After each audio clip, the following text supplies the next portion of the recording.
ఓం సదాశివసమారంభాం వ్యాసశంకర మధ్యమాం అస్మదాచార్య పర్యంతాం వందే గురు పరంపరాం.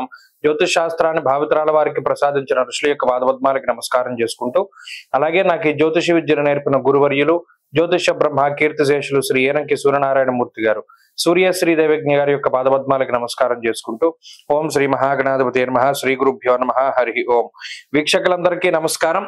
మీనరాశి వారికి ఈ వారం అనుకూలమైనటువంటి వారంగా చెప్పవచ్చు. కారణం ఏంటి అంటే, తృతీయ స్థానమందు రవి యోగిస్తున్నారు. రవి బలం రావడం అన్నది చాలా గొప్ప విషయం. ఎందుకంటే ఎప్పుడో 5 నెలల క్రిందట రవి యోగించారు. 5 నెలలుగా రవి బలం లేదు, నీరసము నిస్సత్వ ఉన్నాయి, అనారోగ్య సమస్యలు బాధిస్తున్నాయి, సెల్ఫ్ కాన్ఫిడెన్స్ చాలా తక్కువైపోయింది. ఇటువంటి సందర్భంలో ఆత్మరక్షణ కోసం, ఆత్మస్థైర్యం కోసం రవి యొక్క బలం చాలా ముఖ్యము. తృతీయ స్థానస్థిత రవి దానికి అనుకూలమైనటువంటి ఫలితాలను ఇచ్చేటువంటి అనుకూల ప్రదాత.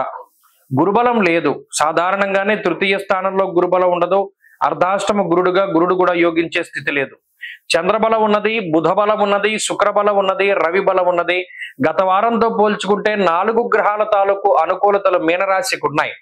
కాబట్టి పరిస్థితులు ఎప్పుడు ఒకేలా ఉండవు. గతంలో ఒక గ్రహం కూడా అనుకూలించినటువంటి రోజుల్లో మరి ముందుకు వెళ్ళినటువంటి మీనరాశి వారికి ఇప్పుడు ఇన్ని గ్రహాల తాలూకు శుభ ఫలితాల వల్ల కొన్ని ప్రత్యేకమైన అవకాశాలు వస్తాయి.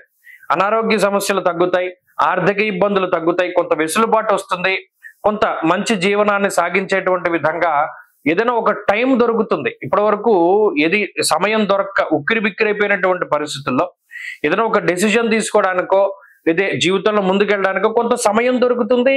చెప్పేటువంటి వ్యక్తులు ఉంటారు, గైడెన్స్ దొరుకుతుంది, నువ్వు ఇలా వెళ్ళొచ్చు, దీనికి ఇలా చేయొచ్చు, లేదా కుటుంబ సభ్యుల యొక్క సహకారమో, లేదా మీ సొంత ఆలోచనలో ధైర్యమో, ఏదో ఒక పెట్టుబడి మీకు లభించడానికి అవకాశం ఉంటుంది. కాబట్టి రవి యోగించడం కానీ, చంద్రుడు యోగించడం కానీ, ఈ పంచగ్రహ మాలికా యోగంలో లాభపడేటువంటి రాశి మీనరాశి.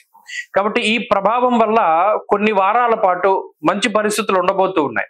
అందువల్ల ముఖ్యమైనటువంటి పనులన్నీ కూడా ముందుకు తీసుకెళ్ళండి. ముఖ్యమైనటువంటి నిర్ణయాలన్నీ కూడా ఈ మాసంలో ప్రత్యేకించి ఈ నెలలో కూడా మీరు తీసుకోవచ్చు, రవి బలం ఉన్నంత వరకు కూడా.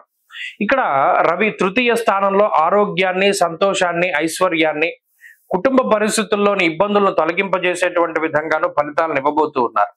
కాబట్టి ఇది ఒక మంచి పరిణామము. మీనరాశి వారికి ఒక మంచి వెసులుబాటు దొరుకుతుంది. వృత్తి ఉద్యోగాల పరంగా క్రియాశీలకమైనటువంటి మార్పులు చేయడానికి, కొంత ఒత్తిడిని తగ్గించుకోవడానికి ప్రయత్నం చేయండి.